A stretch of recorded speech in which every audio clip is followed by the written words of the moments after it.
네, 시청자 여러분 안녕하십니까. 18대 대선까지 정확히 나흘 남은 가운데 박근혜 새누리당 후보가 서울 강남에서 유세를 벌였습니다. 네. 잠시 뒤에는 문재인 민주통합당 후보가 광화문에서 막판 유세를 벌입니다. 유세가 시작되는 대로 현장 연결해 자세한 상황 전달해 드리겠습니다. 내일은 3차 TV 토론이 준비가 되어 있습니다. 양측의 네거티브와 흑색 선전 속에서 과연 주말 동안 민주당의 바람처럼 지지율이 역전될 것인지 오늘 전문가 세 분과 진단을 해보도록 하겠습니다. 네, 출연자부터 소개를 해드리고 말씀 시작을 해보겠습니다. 먼저 김경진 변호사 모셨고요. 예, 그리고 오른쪽에 배재대학교 공공행정학과 정현정 교수, 그리고 네, 위키프레스 편집장 정영진 편집장 나와 계십니다. 네, 안녕하세요. 반갑습니다. 어서 오세요. 예. 조금 있다가 문재인 후보가 이곳에서 얼마 안 떨어진 광화문 광장에서 유세를 벌입니다. 네. 변호사님이 예. 잠시 오시면서 그 그냥 분위기를 보시고 오셨다면서요? 예, 오면서 시간이 좀 남아가지고요. 네. 잠시 들렸는데, 네. 이제 그 박근혜 후보 쪽, 네. 거기는 못 들려봤어요. 근데 네. 지금 이제 문재인 후보 네. 쪽 지지자들이 네. 이제 모이는 상황인데, 네, 네. 어떻습니까? 보니까 확실히 이제 젊으신 분들, 네. 대학생들이라든지 또 네. 30대에, 네. 그러니까 초등학생 아이를 데리고 온 네. 아버지도 계시고, 네. 대체로 이제 젊은 층, 이렇게 네. 중년층까지 네. 이렇게 좀 많이 돼 있고, 네. 대통령 선거라고 하는 것이 확실히 어떤 사람들의 한과 또 뭔가 이렇게 간절한 소원이 투영되어 있는 네. 어떤 축제다 보니까 네. 사람들의 표정이 의외로 다들 진지하더라고요. 아, 좀, 예, 뭔가를 또 갈구하고 네. 새로운 변화와 희망을 찾기 위해서 이 자리에 모인 네. 그런 네. 느낌들이 들어서 그렇군요. 예, 지금 말씀하시는 대로 광화문 광장의 현장 모습이 네. 나갔었는데, 예. 네, 지난 광화문 대첩 때보다 좀 많은 사람들이 모인 약간 건가요? 더 예. 모인 것 같더라고요. 아. 지난번에 아마 민주당 한 10,000명 정도? 11,000명. 11,000명. 주장은 경찰 2만 예. 명, 뭐 3만 명 경찰 했는데. 중에 예, 많이 근데- 됐었죠. 그때보다는 한 2배 정도? 2배 두 배? 조금 안 될 두 배면 약간 더가 아니죠. 굉장히 예. 많죠. 근데 그래 봐야 뭐 옛날에 네. 저 보라매 공원. 예, 보라매 공원 뭐 100만, 100만 명. 예. 100만 명? 그다음에 어제도 얘기 노태우 나왔었는데. 대통령 뭐 네. 150만 명 네. 이랬으니까요. 예. 그때 비하면 지금은 또 그때하고 사정이 또 예. 다르니까 그죠? 미디어 사정도 다르고. 네네네. 예. 알겠습니다. 뭐 박근혜 후보도 강남에서 유세를 벌이고 있는데 네. 이번 주말 마지막 주말인데 예. 그리고 수도권에서 두 분 다 유세를 벌였습니다. 예. 주말 수도권 유세가 가지는 뭐 의미랄까요? 그런 네. 게 어떤 것이 있을 것 같습니다. 지금 뭐 일단은 표심이라고 하는 게 네. 우리가 이제 마지막 여론조사로 놓고 보면 실제로 박빙으로 가고 있기 아하. 때문에 네. 저는 뭐 전국이 실제로는 다 후보에게 공이 중요한 지역이다 이렇게 보여지는데요. 결과적으로 우리가 선거에서 결과를 놓고 보면 대체로 수도권 중도 40대의 어떤 그 의사결정력이라고 네. 하는 게 네. 상대적 다수를 얻어야 되는 후보에게는 네. 실제로 그냥 중요하다. 그러니까 네. 이제 수도권으로서 어떤 그 거의 선거운동의 말미를 네. 장식을 하면서 자기 지지층을 세게 결집을 하고 그리고 또 하나 아까 변호사님 말씀하신 것처럼 지금 문재인 후보 유세 같은 경우에 젊은 층이 좀 많이 나와 있는 것 같아요. 그러니까 저런 어떤 그 유세에 참여하는 이 열기가 실제로 투표장에 나가는 열기로까지도 네. 같이 연결될 수 있도록 하는 데 있어서는 네. 상당히 좀 효과적인 네. 그런 의미가 있다라는 거고요. 수도권은 일대로 중요한 표심이다. 누가 아무리 강조해도 지나치지 않다. 수도권 중요한 거예요. 워낙 뭐 다 얘기가 나온 거고 네. 당연히 뭐 제일 중요하죠. 이제 네. 거기에다 이제 하나만 더 붙이자면 왜 광화문이냐면 이제 광화문이 갖는 어떤 광화문을 두 번씩이나 정치적 했어요. 의미가 있고요. 상징적인 이번이 아마 의미? 세 번째로 알고 있는데 그러니까 이번 이렇게 이제 그 광화문이 갖는 어떤 상징적 의미라든가 그리고 특히 네. 저는 이번에 문재인 후보가 광화문 지난 2차 뭐 대첩이라고 하는 뭐 네. 그때를 보고 그 이후로도 계속 이제 유세한 장면은 뭐 잠깐 봤는데 상당히 시간이 가면서 많은 좀 자신감들을 갖고 있는 것 같다. 그러니까 뭐 자신감이- 토론이라든지 아니면 뭐 여론조사라든지 혹은 뭐 연설 같은 데서도 네. 상당히 좀 자신감을 많이 좀 갖고 지금 가는 느낌이 좀 든다. 그래서 이번 3차 뭐 광화문 대첩이라고 하는 거를 아마 그 자신의 자신감을 좀 더 이렇게 확실히 좀 더 보여주고 각인시켜주는데 네. 많은 아마 힘을 좀 쏟을 것 같다는 생각이 근데 듭니다. 뭐 후보를 보고 오기도 네. 하지만 네. 아까 변호사님 말씀하신 것처럼 이게 하나의 네. 어떤 그 지지자들의 축제 네, 같은 축제 같은 느낌으로 분위기다. 구성이 돼서 요즘에 선거 유세는 사실은 후보 중심으로 가기보다는 네. 소위 이벤트 중심의 환경들이 많이 만들어지거든요. 그렇군요. 네. 그래서 오늘 또 함께 참여할 인사들이 네. 상당히 좀 관심 대상자들이 좀 많이 네. 포함되어 있는 것 같아요. 뭐 알겠습니다. 연예인도 포함되어 예. 있고. 네. 근데 문 후보 측이 아까 저 편집장께서 네. 자신감을 많이 가진 것 같아 네. 그렇게 네. 말씀하셨는데 문 후보 측이 박 후보에게 2.5%포인트 앞선다고 말했다. 이 말에 대해서 또 새누리당 이정현 공보단장이 허위 사실을 유포하고 있다. 이렇게 반격을 하고 또 김무성 선대본부장은 우리 여의도 연구소가 매일 조사를 하는데 한 번도 뒤진 적이 없다. 아니다. 뭐 그런 소리 하지 마라. 이렇게 이야기했는데 뭐 우선 분위기가 어떤지 예. 판세가 어떤지 아니, 그러니까 뭐, 각 말씀하신 김에. 당들이 다 이제 자신들 나름대로 여론조사를 또 하죠. 그러니까 네. 언론사에서 발표하는 거 말고 이제 자신들의 여론조사 조사를 해서 네. 뭐 그 얘기를 하는 거에 대해서 뭐 굳이 그렇게 뭐 시비를 걸 만한 건 아닌 것 같고 네. 특히나 뭐 새누리당이 조사한 데에서 늘 새누리당 후보가 이겼다고 민주당 후보에게 그걸 얘기하는 게 무슨 의미가 있는 건지 모르겠어요. 아하. 예. 그래서 뭐 굳이 뭐 문재인 후보가 자신 뭐 민주당 혹은 뭐 자신들이 용역을 준 뭐 이런 그 여론조사를 통해서 이제 어떤 예. 승리를 좀 예감했다 뭐 이런 거 얘기는 얼마든지 예. 뭐 할 수 있는 거죠, 유세에서. 변호사님께 한번 여쭤보겠습니다. 예. 변호사님이니까 여론조사를 공표를 못하게 되어 있지 않습니까? 예. 근데 어떤 특정 후보가 우리가 몇 퍼센트 포인트 앞서고 있다. 이렇게 말하는 것은 뭐 선거법에는 어떻게 괜찮습니까? 저도 모르겠는데요. 뭔가 네. 조금 위반은 될 것 같은데 네. 일종의 이제 각 당의 입장에서 심리전이죠. 네. 그러니까 이제 자기들이 우세를 하고 있다고 얘기를 네. 하면 네. 이럴까 저럴까 하는 사람들도 조금 우세한 쪽으로 좀 표가 좀 쏠려지는 이제 그런 심리적인 효과를 노려서 네. 또 자기 편들도 더욱 신나서 주변 사람들에게 네. 이제 누구 찍자라 우리 편 찍자라고 선전하는 이런 효과를 노려서 이제 저런 발언들을 하고 있는 것 같은데 네. 근데 사실은 선거법이 잘 만들어졌어요. 그러니까 여론조사 전문가분들은 왜 6일 동안 여론조사를 공표하지 못하게 하느냐 불만이 참 많은데 예. 근데 제가 볼 때는 저 제도가 참 적절하게 필요한 게 뭐냐면 마지막 6일 동안은 국민들이 냉정하게 좀 생각을 하고 어느 쪽으로 바람을 불든지 이런 거 저런 거 보지 말고 네. 네. 자기가 봐서 이 후보가 내세우는 공약 네. 또 이 후보가 내세우는 비전이 네. 정말로 나한테 필요하고 네. 국가 전체적으로 이게 옳은 방향성이다. 네. 이러면 그걸 가지고 표를 찍으라는 아하. 것이지 부안해동 하지 말라는 뜻에서 네. 결국은 여론조사 공표를 네. 6일 동안 하지 말라고 금지를 한 거거든요. 네. 그래서 앞으로 조금 네. 그런 어느 후보가 내 계층의 이해를 잘 대변해 줄 것이고 네. 또 어느 후보가 나라를 잘 발전시켜 줄 것인지 여론조사 더 이상 관심 갖지 말고 그 관점에서 좀 보셨으면 알겠습니다. 근데 예. 이제 위법적 요소를 떠나서 새누리당의 주장은 그건 네. 사실이 아니다라는 네. 거잖아요. 그렇죠. 사실이 한 아니다. 번도 문재인 후보가 박근혜 후보를 자체 조사해서 앞선 적이 앞선 적이 없다. 없다. 이걸 지금 이제 예. 피력하고 싶은 건데 네. 일정 부분 이제 그런 부분들에 대해서 확산되는 것은 자신들의 지지층에 상당 부분 영향을 주는 거죠. 지금 아하. 뭐 이기고 있으니까 어떻게 좀 확 밀어서 이렇게 네. 가는 이런 분위기인데 네. 문재인 후보가 구도 자체를 바꿨다. 뭐 네. 이런 식의 얘기들이 지지자들한테 확산이 될 네. 경우에는 네. 새누리당 입장에서는 네. 합리적으로 보면 크게 영향은 없겠지만 새누리당 네. 입장에서 보면 네. 실제로 그 자체로 지지자들에게 좀 뭔가 네. 부정적인 영향을 줄 수 있기 때문에 새누리당이 일종의, 불안할 거예요. 그런 왜냐하면 측면에서 보여주는 것 같아요. 저기 네. 지금 아마 그 여론조사가 네. 갑자기 이제 이렇게 문재인 후보 쪽에서 급격하게 올라가면서 사실은 12일 날 마지막 여론조사 나온 것 중에 한 2개 정도는 문재인 그렇죠. 후보가 지금 바뀐 부분이 있죠. 예, 투어라는 정도. 게 예. 나왔기 때문에 그전에는 하나도 없다가 한 2개 정도 나온 이런 이제 징조가 보이니까 네. 결국은 해가 뜨기 전에 그 네. 마지막 새벽에 금성이 잠시 빛을 비치다가 해가 뜨는 거 아니겠습니까? 예. 근데 금성을 보고 약간 놀랍고 두려운 상황일 수도 있죠. 아, 근데 네. 그조차도 이제 뭐 다 오차범위 아니었기 때문에 네. 뭐 네. 연일 보도되는 방송은 뭐 누가 이겼다라고 네. 보기 어렵다 네. 이렇게 다들 네. 해설을 해주기 때문에 유권자들이 좀 교육이 된 부분도 있는데 네. 어떻습니까? 민감하게도 정말 가능한 궁금한데요. 부분이 그러니까 예. 변호사는 말씀하시기를 그 여론조사 공표를 안 하는 게 참 도움이 된다. 뭐 이렇게 말씀하셨는데 그 깜깜이 선거라는 것 자체가 선거의 어떤 선거 결과에 어떤 영향을 주겠습니까? 어떤 미국 같은 경우는 그 전날에도 발표를 한다면서요. 하고 네. 프랑스 같은 경우에는 한 네. 이틀 전까지로 네. 한정을 해서 하는데 네.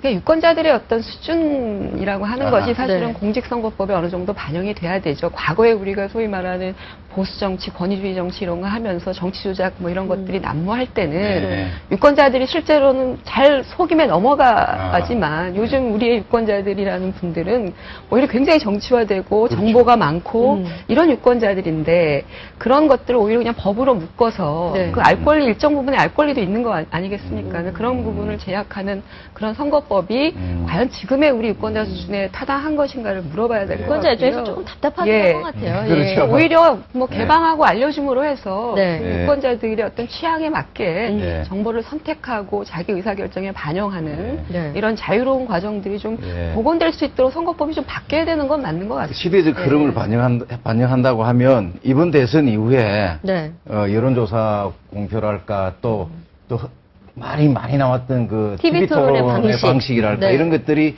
다음 대선 때는 뭐 여러 가지 좀 바뀌어야 될것 바뀐 같아요. 형태로 네. 나타나겠네요. 네. 그리고 또 하나는 지금 이제 이게 언론의 공표 네. 뭐 이런 것들이 공직선거법이잖아요. 지금 네. 이제 트윗이나 페이스북 이런 것들을 이제 언론으로 보고 있는 거죠, 말하자면. 예. 그러니까 그런 식의 어떤 공개화되고 개방화되는 네. 것인데, 근데 사실 그거는 심증은 있으나 그거를 아. 누가 확산을 시켰는지 그걸 그렇죠. 다른 사람은 또 그렇네. 위법적 행위를 한 건지 안 한 건지 아주 애매한 부분이 있거든요. 그렇네. 그런 네. 부분이 좀 정리될 필요가 있는 이제 것 뭐 같아요. 여론조사에서 예전에는 막 질문을 통해서 여론을 조작하는 경우도 많았어요. 네. 그러니까 질문 아주 왜곡을 시켜서, 아하. 그러니까 답변을 아주 사실 왜곡하게 어떻게 만드는. 묻느냐에 따라서 답은 다 다르게 나오죠. 그러니까 예. 아니, 하다못해 이번 선거에서도 그 예. 중앙일보 지난 뭐 10월 20 며칠에 했던 그 여론조사 같은 거 보면 네. 대통령 후보를 묻는데 이런 네. 걸 물어요. 그러니까 당신은 대통령 후보를 지지할 때 네. 다소 불안하더라도 네. 정권 교체를 바라느냐, 아니면 국정 경험이 있는 안정적인 후보를 바라느냐, 이런 걸 물어보고 뭐 특정인이 박근혜 생각나게 하는. 그러면 그렇게 하면 이건 당연한 답들이 이렇게 나오는 질문들 아니에요, 이런 아하. 것들은. 그러니까 이런 것들이 이제 과거에 있었는데 네. 지금 같은 이런 질문들을 만약에 하면 지금 네. 이제 SNS라는 게 워낙 많이 이제 발달을 했기 네. 때문에 네. 아마 바로바로 트위터를 통해서 이런 네. 질문들을 하더라라는 이런- 것들이 이제 역풍으로 또 불 수 있기 때문에 예. 앞으로는, 그러니까 지금까지는 설령 뭐 일주일 전까지 발표 못했다 하더라도 네. 앞으로는 좀 다음 선거부터는 네. 한 하루 바뀌겠군요. 전까지 정도는, 한 네. 이틀 전까지 정도는 제 할 생각은 필요가, 지금 네. 그러니까 우리 이제 정 선생님 말씀대로 여론조사가 사실은 케이스 마크가 없거든요. 그렇죠. 네. 그러니까 이거를 객관적으로 검증하고 네. 정말 올바른 시스템으로 여론조사가 될 수 있는 네. 기관이 없어요. 그냥 아무나 그냥 여론조사 회사 하나 만들어서 운영하면 되거든요. 네. 그러니까 여기에 대해서 공적 검증이나 통제 장치가 일체에 없기 때문에 네. 방금 말씀드린 네. 이 공신력 있는 언론사에서 한다고 하더라도 지금 그런 사태가 생기는 것이기 때문에 알겠습니다. 네. 일정 부분 좀 제한의 필요성이 있고, 또 한 가지 정말로 그 분위기 따지지 말고 자기가 정말 진심을 한번 이렇게 네. 직관을 통해서 어느 후보가 나라를 발전시킬 네. 것인지 네. 그 분위기하고 상관없이 한번 생각해보라, 이런 어떤 뭐랄까 냉정한 기간을 주는 것 옛날에 같아요. 어르신들이 하시는 말씀 중에 근데 휩쓸리 다니지 말고 네 소신껏 살고 소신껏 살아라. 네 내면의 소리를 네. 한번 들어봐라, 네. 이런 얘기 같아요. 뭐 잠깐 좀 네. 첨언을 드리면 여론조사의 어떤 그 신뢰도 문제, 그런 부분인데요. 저는 여론조사는 사실 그 신뢰도조차도 네. 그게 개방되면 국민들과 유권자들에서 평가가 되거든요. 잘 못 맞추는 여론조사는 신뢰도가 떨어진다는 얘기는 표집이 잘못되거나 뭐 여러 네. 가지 기법상 문제가 네. 있는 것이다라는 네. 것이기 때문에 여론조사는 예측력이잖아요. 네. 그렇죠. 예측력을 통해서 자연스럽게 유권자들이 음. 공신력을 주는 어떤 네. 그 설계나 기관이 있을 것이고, 그러니까 이런 과정들이 충분히 자율적으로 생길 수 있다고 저는 생각을 하거든요. 네, 네. 예. 교수님 말씀 들어보니까 이번 대선이 끝나고 그 진지하게 한번 진지하게 여론조사 어디가 잘했나 못했나 기관들이 검증 네, 판단을 기관별로 한번 내려봐야죠. 예. 검증하는 기간을 그거 끼워놓은 맞아요. 시간을 네. 가지고 표본 추출 방식이라든지 네. 기법이라든지 약간 그러니까, 문항이 예. 어떤 문항일 때 누가 잘했나. 신뢰도가 네. 필요할 것 높은지 같아요. 살펴볼 그래야 필요가 있을 냉철하게 것 해줘야 같아요. 됩니다. 냉철하게 해야지 네. 또 다음 네. 여론조사를 정확하게 네. 하죠. 근데 우리나라 시스템의 문제가 뭐냐면 그 국회에서도 예산을 세울 때는 서로 우리 동네 예산 뺏어가려고 국회의원들이 착같이 싸우지만 네. 정작 끝나고 나서 결산일 때 저 뭐 50억 돈 뺏어가가지고 네. 뭐 이렇게 제대로 시설을 세우느냐 결산 제대로 안 하거든요. 알겠습니다. 그러니까 예. 그 문화부터 좀 바꿔야 돼요. 알겠습니다. 그래서 이게 저 여론조사 대표들 쭉 모아놓고 예.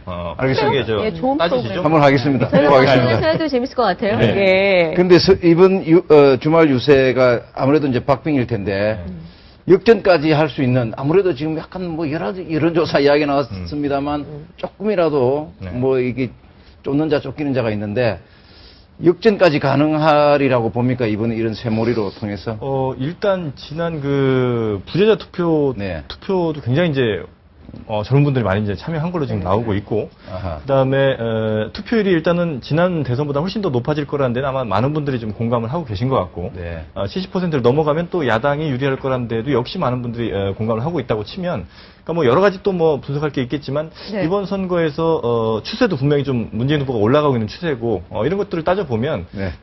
골든 크로스라고 얘기하는 그런 것들이 분명히 저는 상대방한테는 최악의 예. 크로스입니다. 그렇죠. 근데요, 저는 이렇게 보는데요. 우리가 지금 여론조사를 통해서 골든크로스든 뭐든 치고 올라가는 지점에 대해서 얘기를 할 수 있는데 그거는 다 투표장으로 나온다라고 하는 것을 전제로 하는 거거든요. 네. 근데 문재인 후보는 사실 대다수의 지지가 젊은 층으로부터 나오는 네. 만큼 네. 오히려 저는 투표 현장에서 당선의 네. 어떤 상승세라든지 이런 것들이 결정될 수 있기 때문에 네. 실제로 투표율이 굉장히 중요하고 투표율이 중요하다. 저는 지금 주말 선거 유세는 지지층을 자기 지지층을 굉장히 좀 업되게 하고 결집시키는 그렇죠. 도움이 예, 예. 되는데 문제는 지금 한 10% 정도로 남아있는 이 부동층이 부동층. 옮겨와야만 사실은 이길 수 있는 거잖아요. 네. 박근혜 예. 후보도 마찬가지고. 네. 근데 이것이 실제로 유세가 그런 표를 자극하지는 않을 것이다. 오히려 이번 일요일 날 그 남아있는 소위 네. 굉장히 민생과 관련되어지는 교육, 뭐 이런 부분들. 저출산, 그래서 뭐 그런 이런 거. 것들이 네. 이제 그런 남아있는 표심의 의사결정을 자극하면서 네. 문재인 후보가 유리하게 갈 거냐, 네. 아니면 여론조사에서 기존에 나왔던 프레임 자체를 그대로 가져갈 거냐, 야. 이게 이제 오히려 결정이 되지 않을까라는 생각이죠. 알겠습니다. 예. 투표율이 나왔으니까 말씀인데 최근에 뭐 이른바 네거티브가 서로 난타전이 치열한데 네. 이 난타전이 그 투표 선거에 대해서 관심을 올려서 투표를 올릴 것이냐 아니면 냉소주의 뭐 그나물에 그 밥이다. 네거티브 그러니까 너무 심하니까. 정치가 예. 싫다. 누구든지 간에 안 간다. 그래서 투표율이 낮아질 것인가? 사실 어느 쪽으로 부동층한테는 좀 영향이 있을 것 같아요. 부동층한테도 영향을 예. 미칠 수가 있죠. 네. 어떻게 결과를 예측하십니까? 저도 결과는 예측 못하죠. 그러니까 네. 두 가지 다, 그러니까 이쪽의 힘과 이쪽의 힘이 두 가지 다 동시에 존재하는 것 같은데, 네. 다만 이제 요 흑색선전 자체의 요 힘보다도 이제 큰 흐름에서 보면 네. 워낙 이번에는 세와 세가 충돌하는 그렇죠. 게 분명한 선거고 네. 그렇기 때문에 흑색선전이 오히려 전체적으로 투표율을 좀 높이는데 조금 더 그쪽으로 좀 작용을 하지 않을까. 투표를 높이는 네. 쪽 그러니까 워낙 방향으로 큰 힘 생각합시다. 중에서 이건 미세한 아. 흐름의 문제이기 때문에 그래서 큰 작용은 못 미칠 것이고 전체적으로 투표율은 높을 투표율이 것이다. 높아질 것이다. 네. 그런 것 같아요. 우리가 부동층이 사실은 도덕적 이슈에 대해서 굉장히 민감하죠. 네네. 소위 말하는 이제 법치의 문제, 권리의 문제, 뭐 이런 것들. 근데 지금 이제 핵심이 되고 있는 이 네거티브의 아젠다들은 네. 실제로 그런 표심을 건드릴 수 있는 아젠다인 것 같아요. 뭐 네. 불법 선거 운동을 했다라든지 네. 아니면 뭐 그 새누리당에서 계속 얘기하고 있는 그 인권 침해, 인권 침해. 뭐 이런 것들 그 프레임 자체를 놓고 지금 그렇게 내놓는 이유도 사실 부동층을 자극하는 것이거든요. 네. 근데 그럼에도 불구하고 문제는 이게 쌍방이 이루어지고 있다라는 네. 거죠. 그렇죠. 네. 그래서 이 부동층의 입장에서는 판단의 근거가 없는 거예요. 그리고 네. 또 팩트가 없고 네. 이게 거짓인지 참인지가 아직 판단이 안 나와 있기 때문에 이슈 그 자체 성격으로는 자극할 만하나 네. 실제로 판단의 근거를 주지를 못하기 때문에 이게 예를 들어서 똑같아. 라고 하는 이른바 정치적 회의라고 예, 회의주의. 하는 네. 그런 쪽으로 가서 냉소주의고 이런 것들은 오히려 또 투표 참여를 제한하는 투표장을 나가봤자 아무 소용 없을 것 그렇죠. 같아. 네. 라고 하는 그런 어떤 심리들을 부추기기 때문에 안철수 전 후보도 오늘 뭐 트윗에서 네. 결국은 그 표심을 못 가져온다라고 네. 하는 거거든요. 네. 그래서 그런 측면에서 봐야 될 것 같습니다. 네. 댓글 정직원이죠, 알바가 아니라. 예. 댓글 정직원 사건이랑 말씀하셨던 네. 그 또 다른 뭐 인권유린, 여직원 예, 예. 인권유린 뭐 이 사건이랑은 좀 비중의 차이는 좀 있다고 봐요. 그러니까 네. 이 댓글 정직원 사건은 네. 분명히 이제 눈에 보이는 거고 분명하게. 그리고 네. 이제 선관위가 개입을 해서 불법 선거임을 이미 확인을 했고 네. 이 사건에 대해서는 아마도 국민들이 받아들이는 거는 그 안기부 직원의 인권유린보다는 훨씬 더 크게 받아들일 수 있다. 국정원 직원보다는 좀 더 크게 받아들일 수 있다. 그렇게 본다면 물론 이제 양측이 공방을 하기 때문에 말씀하신 것처럼 약간 회의주의에 빠질 수도 있지만 네. 아마도 이런 그 불법 선거를 자행하고 있는 세력에 대한 심판을 분명히 좀 하고자 하는 뜻들이 좀 많이 더 모이지 않을까 하는 생각이 좀 듭니다. 국민이 어떻게 받아들일지는 국민한테 물어봐야 되는 거고 네. 대답- 그렇게 보신다는 거죠. 그러니까 이게 예. 자연스럽게 어떤 이슈의 네. 경중에 따라서 결정지은 게 아니라요. 제가 볼 네. 때는 네. 박근혜 후보의 어떤 그 대응 과정에서 네. 오히려 이런 프레임을 만들어준 게 네. 아닌가라는 생각이 알겠습니다. 사실은 그 문제가 생겼을 때 네거티브와 전쟁 선포를 전면전. 했는데 네. 본인과의 한쪽에서는 또 이 문제가 터졌어요. 네. 그러니까 이게 이제 그런 강경한 입장을 세워서 뭔가 그 주도할 수 있었으나 네. 이게 이제 바로 터지니까 네. 이게 이제 오히려 알겠습니다. 새누리당 쪽에 네, 국민들 역공이 될 수 있는 입장에서는 이 거죠. 동네 지역 입장에서는 네. 그냥 막걸리 한잔 하면서 네. 이런 얘기 있는데 이 얘기가 참 이렇게 격렬하게 지역에서 토론하기는 참 좋은 소재인 것 같아요. 주말 월요일까지는 계속해서 이렇게 하여튼 지역 어르신들 막걸리 안주로는 참 최고다. 예. 관련해서 젊은 친구들도 예. 굉장히 또 아마 관심 네. 많이 갖고 있습니다. 왜냐하면 네. 취업도 힘든데 그렇게 네. 정직원까지 써주는 알바, 댓글 알바가 있었으니까 젊은이들 굉장히 관심이 많아요. 네. 알겠습니다. 관련해서 그 낙곰수 얘기도 예. 좀 해볼게요. 예. 지난 서울시장 재보궐선거랑 뭐 네. 4.1 총선에서 사실 낙곰수들이 굉장히 맹활약을 했는데 예. 최근에 오늘 그러니까 아침에 이제 기자가 리포트한 거 보면 뭐 박근혜 후보와 관련해서 뭐 종교 얘기도 하고 뭐 여러 가지가 있지 않습니까? 네. 낙곰수에 대한 입장들은 좀 어떠신가요? 아니 예. 근데 저희 낙곰수 얘기 뭐 제가 이제 관심도 많고 하니까 네. 잠깐 뭐 하나 좀 여쭤볼게요. 아니 굿이 나쁜 겁니까? 예? 굿하는 게 나쁜 건 아니잖아요. 굿판 벌리는 게. 아니 나쁘고 좋은 것이 아니고 그렇죠. 그러니까 굿했다고 이제 할 했냐 수 안 했냐 있잖아요. 하는 그런 사실 근데 팩트가 이제 문제죠. 저는 그 굿한 팩트는 게 또 약간 액수가 또 문제가 그렇죠. 그러니까 저는 되잖아요. 굿한 건 전혀 문제가 아니라고 보는데 네. 문제는 오히려 탄신제를 했어요. 네. 아니 돌아가신 아버님 탄신제 하신 적이 있으세요? 웬만한 사람들은 우리나라 사람들 그 누구도 제사는 지낼지언정 네. 탄신제를 그렇게 제 원룸보다 더 큰 사진을 걸어놓고 그렇게 하는 사람들이 근데 그 없습니다. 단신제를 예. 누가 했느냐? 예. 그리고 얼마나 들었느냐? 이런 뭐 박근혜 후보 쪽이 그렇죠. 직접 뭐 논란이 했느냐? 있을 수도 있죠. 근데 그런 거죠. 탄신제를 한다는 것 자체도 네. 상당히 아마 젊은 층들 생각에서는 조금 이해가 안 될 만한 상황인 거고. 근데 이런 걸 이제 밝혀낸 수많은 낙곰수들이 지금까지 밝혀냈던 수많은 이슈들이 있습니다. 사실은. 그러니까 언론에서 뭐 밝혀내지 못했던 것들을 마저 네. 밝혀냈던 수많은 이슈들이 좀 있었는데 물론 이제 실수도 있죠. 아니, 언론들도 오보 내는데 낙곰수라고 오보 못 냅니까? 그러니까 뭐 정식 언론도 아직은 아닐 뿐더러. 근데 그렇게 좀 실수할 수도 있는 건데 다만 이제 지금 최근에 뭐 김용민 씨가 뭐 또 네. 이런 얘기를 하는 게 민주당에 뭐 도움이 되느냐 안 되느냐 뭐 이런 것 갖고 이제 또 말씀들이 많이 있는 것 같은데 낙곰수는 낙곰수 방법, 낙곰수 자신들의 방법대로 이번 선거에서 어떤 역할을 하고 있는 거고 그거에 대해서 민주당이 굳이 뭐라고 뭐 거기다 돈 되는 것도 아니면서 네. 거기다 뭐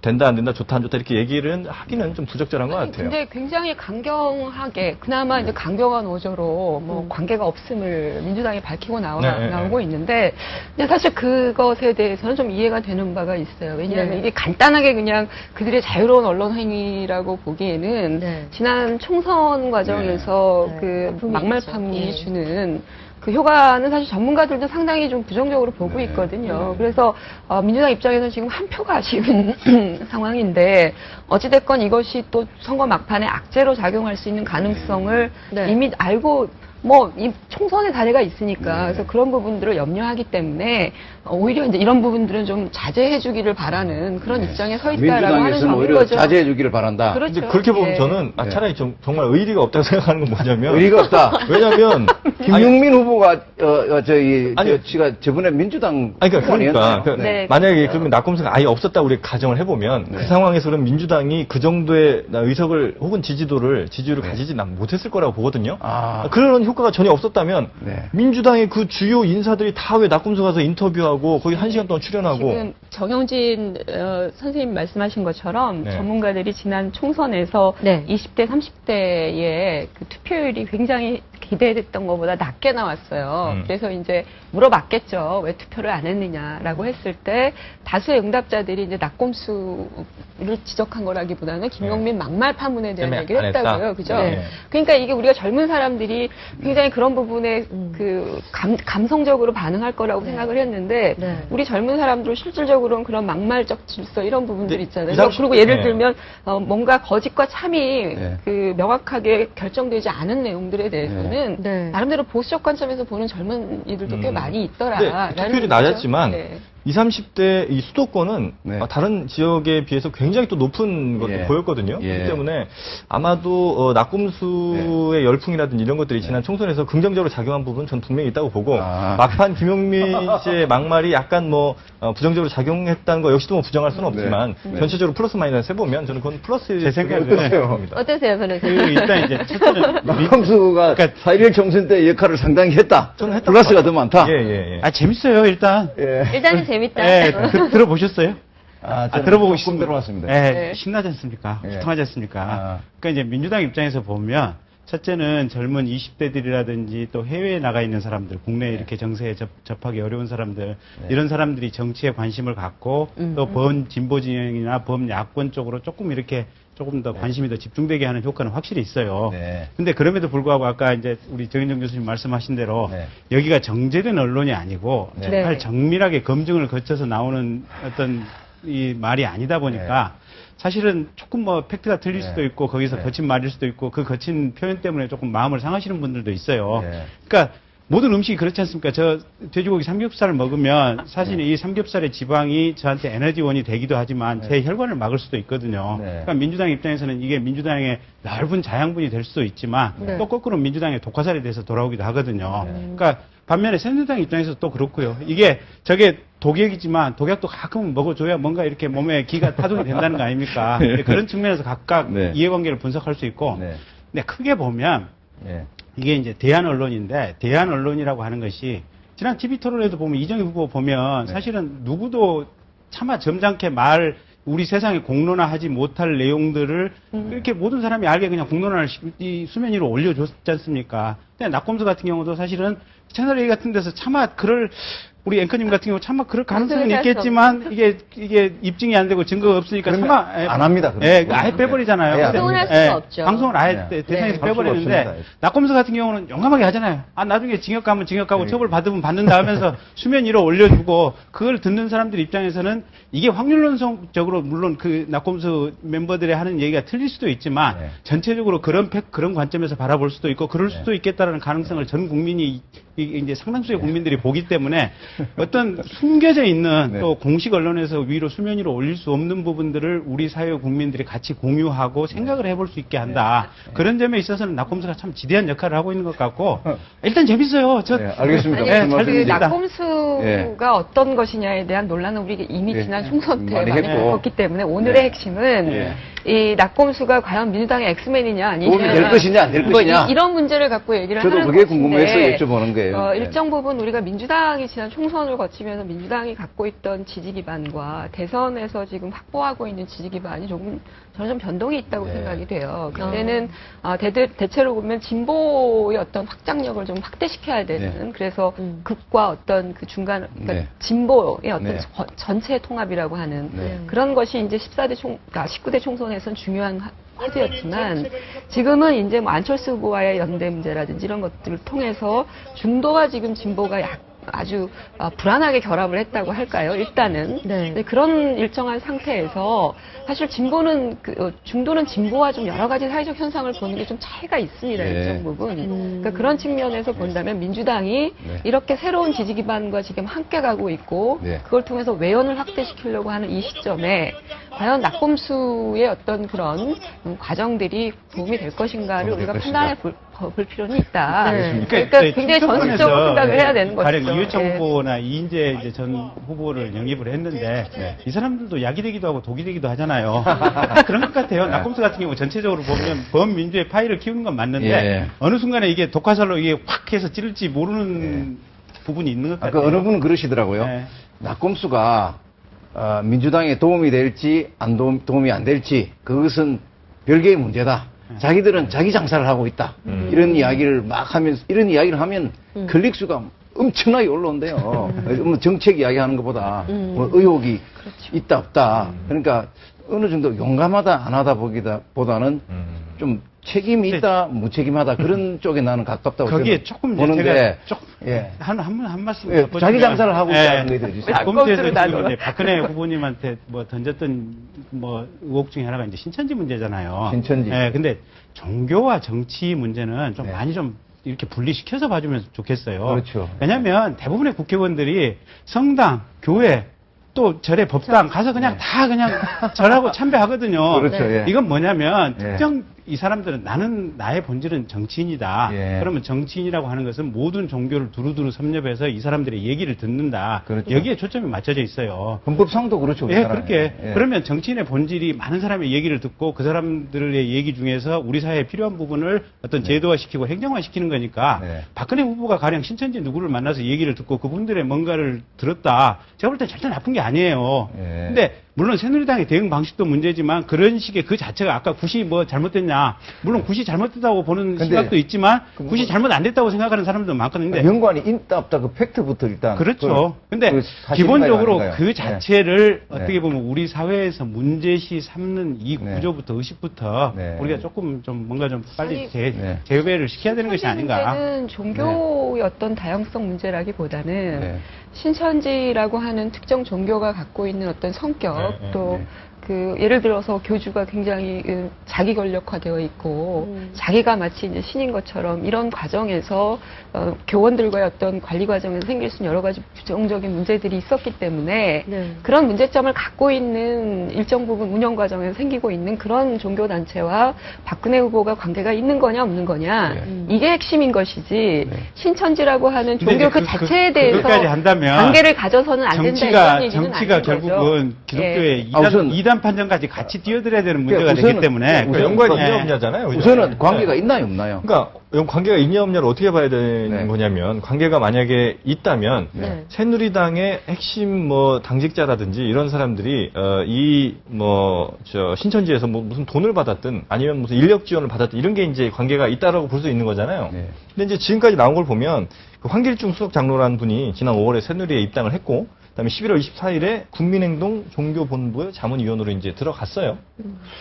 그리고 그리고 가지고는 이야기하기 그게 어렵지 그렇게 않습니까? 세지 않아요. 그러니까 제가 봐도 그렇게 강하지 않아요. 아니 당원이 예. 그 모든 공당이 모든 그 종교 하는 사람 기독교에도 분명히 들어가셨을 뭐 거고. 극단적으로 말하면 사이비 종교보다 더한 굳이 것도 연관을 당원으로 따져보자면 온다는데 그 막을 이유가 그다음에 없잖아요. 뭐 차한섭 부대변이라는 분이 이제 거기 네. 저 신천지 뭐 학생회장 출신이고 네. 뭐 이 정도예요. 지금까지 나온 걸 보면 확인된 걸. 그렇기 때문에 뭐 신천지로부터 뭐 돈을 받았다는 의혹도 물론 있긴 하죠. 예전에 그 박사모라든지 아니면 저 친박연대를 세울 때 이 신천지로부터 뭔가 받았다는 이제 의혹은 있긴 알겠습니다. 하지만 아직까지 예. 뭐 확인된 건 아니기 때문에 네. 이 정도라면 그냥 단순 축사하는 거 이런 거는 난 전혀 문제 삼을 건 아니라고 보고. 예. 이해찬 전 대표가 출사를 했다면서요. 예. 그렇죠. 뭐 이경재 전 의원도 예. 했는데 예. 그런 거 갖고는 사실 정치인들이 예. 사람만 모인 데 가면 예. 축사 네. 당연히 합니다. 그 예. 종교 성격이 어떻든 간에 다 하는 예. 거니까 그 정도까지는 우리가 그런 이제 걸 가지고 이해를 문제 하되. 삼는 건 과하다. 그렇죠. 꼭 예. 뭐 알겠습니다. 과다고 아니죠. 두 분이 비슷하시네요. 알겠습니다. 이제 뭐 네, 다음 주제로 좀 넘어가 네, 볼까요, 우리? 네. 이제 뭐 여러 가지 변수 가운데, 뭐, 철수, 실수, 이제 암수까지 등장했는데, 예? 네. 네거티브 암수까지 이제 수 시리즈로 쭉 나갑니다. 그런데 이제 아무래도 그런 공식적인 변수는 3차 TV 토론이 예. 남아있죠. 예. 그거는 뭐 부인할 수 없는 건데, 네. 변수임에는 틀림없는데 이게 메가톡급 변수냐 네. 아니면 뭐 영향에 크게 미치지 않을 것이다. 원래는 사실 한 열흘 전만 해도 이 3차 토론, 그러니까 1, 2, 3차 토론이 아니다. 1차 토론까지 전에는 토론이 별로 영향이 없을 거라고 다들 얘기를 하시다가 네. 1차 토론 이후에는 나머지 2차 변수가 토론이 없으니 2, 좀 3차 방향이 토론이 있었죠. 엄청난 예. 영향이 있을 거라고 했어요.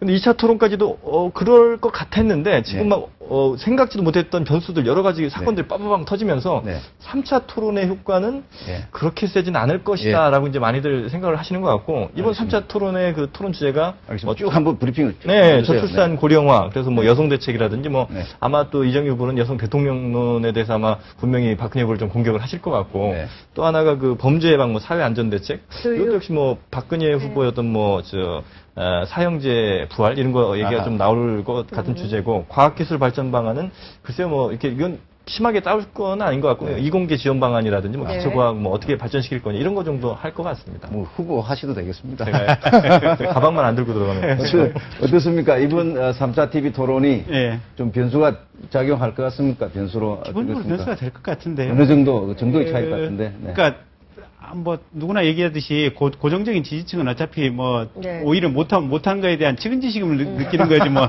마음을 안 바꾼다는 거 아닙니까? 네. 근데 이제 네. 문제는 네. 거기서 부동층. TV 토론을 부동층. 보고 이제 옮길 예. 사람들하고 예. 예. 누구를 찍을지 아예 결정을 못한 사람들 네. 뭐 이런 사람들인데 네. 지난번에 2차 TV 토론 끝나고 한 13% 정도가 지지 후보를 바꿨다라는 이제 통계조사가 아, 그래요? 있으니까 어허. 근데 그 통계조사가 얼마만큼 정확한지는 모르겠지만 일단, 예. 예.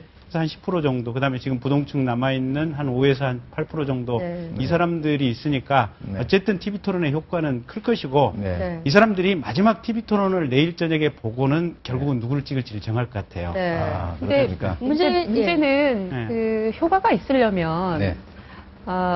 좀 더 좋은 구도는 사실은 그 맞짱 토론 네. 구도가 네. 양자 토론 구도가 돼야만 괜찮습니다. 되어야만 네. 실제로 그런 소위 말하는 부동층을 자극할 수 있는 좀 더 정책 설명력을 높이는 그런 토론이 될 수 있을 텐데 이제 네. 이정희 후보가 지금 이제 참여하는 걸로 공식적으로 결정을 그렇죠. 했다고 아, 하는데 참여하는 걸로 네, 결정했습니까? 네. 그 사실은 그 지난 2차 토론 때 이정희 후보가 1차 토론에 비해서는 자기 어떤 전공 분야를 굉장히 또 얘기를 더 많이 했지만 네. 이번 3차 토론에선 또 어떤 방식으로 리액션을 하느냐 네. 이거에 따라서 그 문재인 후보와 박근혜 후보의 어떤 정책적 차별화를 또다시 못하게 된다면 네. 네, 이 유권자들이 네. 또다시 못하는 상황으로 가게 된다면 네. 저는 그다지 그게 또 크게 변수로 작용치 못할 것이다 라는 그 이른바 이제 부동층의 표심이라고 하는 것이 네. 거기서 결정되기 어렵고 물론 아까 변호사님은 뭐 바꿨다고 말씀을 하시는데 그 자체로서는 그 이쪽에서 이쪽 표심으로 간 게 아니라 제가 보기에는 자신이 갖고 있는 뭐 좀 긴가민가한 그런 결정 상태에서 뭐 결정을 좀 바꿨다 이런 것도 사실은 네. 포함이 되는 거거든요. 네. 그러니까 그런 측면에서 보면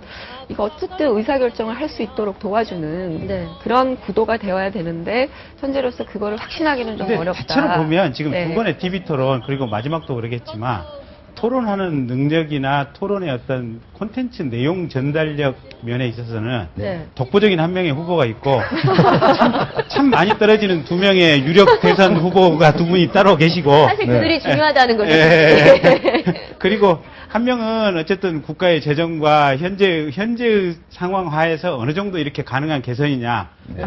한 후보는 정말로 우리가 극적으로 좀 적극적으로 방향성을 가지고 개선을 해야 돼.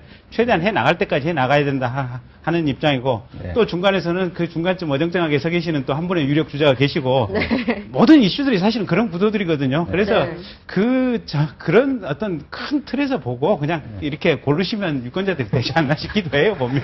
이정희 후보 얘기 조금 이따 다시 해보고요. 네. 그 문재인 후보 말씀하신 문재인 후보와 네. 박근혜 후보 얘기를 좀 해보면 네. 문재인 후보 2차 토론회까지 많이 이제 존재감을 회복했다라는 평가인데 3차에는 또 어떻게 네. 전략을 좀 해야 할지 그리고 네. 박근혜 후보는 뭐. 2차 때도 사실 말실수가 좀 근데 2차 있었고 토론에서 그랬잖아요. 문재인 예. 후보가 존재감을 확인했다라는 존재감. 게 박근혜 후보에게 좀 더 대립각을 세웠다라고 예. 하는 거잖아요. 예. 그죠? 근데 예. 이제 사실은 3차 토론에서도 그게 가장 절실하게 필요한 순간이 온 거예요, 어찌 보면.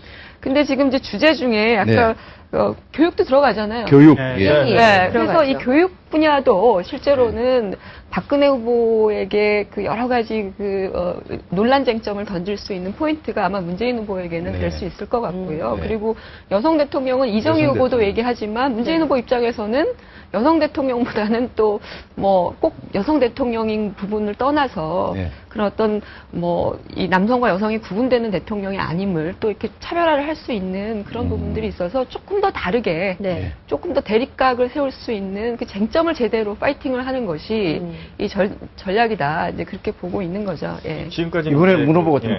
강력하게 나올까요? 존재감을 공세 드러내기 정도가 위해서. 세질 거냐. 공세적으로. 당연히 이제 아니면- 뭐 그럴 수밖에 없다고 이제 생각을 아, 그럴 하고 수밖에 예, 없다. 이정희 후보가 워낙 환하게 비시다 보니까 예, 그 옆에서 이제 많이 못 본 측면이 네. 좀 있었죠. 근데 저는 감히 예언을 하자면 네. 예, 예. 이정희 후보께서 네.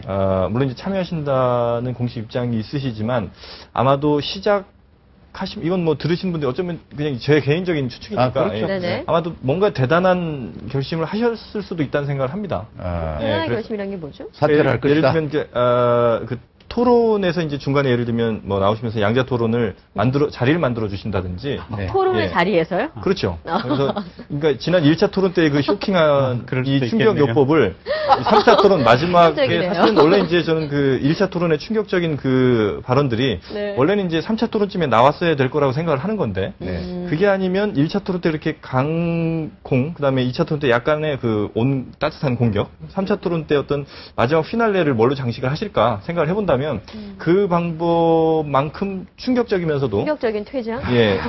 박근혜 후보를 떨어뜨리는데 가장 효과적인 방법이 아닐까. 그러니까 이정희 후보는 네. 뭐를 얻지요? 그러면? 예. 이정희 후보는 양자 토론을 만들면서 이 네. 토론의 어떤 그 절차의 문제 공간을 그냥 제공한다. 예, 제공하는 거죠. 근데 그게 충격적인 가능합니까? 이렇게 충격적인 예. 예언입니다. 그래서 제가 그건 그래서 우리의 바람이. 예. 충격적인 뭐 예언인데 모든 하여튼 뭐 사람이 예언이야 뭐 상상이야 뭔들 못하겠습니까? 근데 그래서 예. 제가 보는 입장에서는 네. 굳이 그러실 필요는 없는 것 같아요. 네. 그러니까 왜냐하면 그 문재인 민주당 쪽에서는 지금 계속 양자 토론을 하자고 계속 화살을 쏴대고 있는데 네.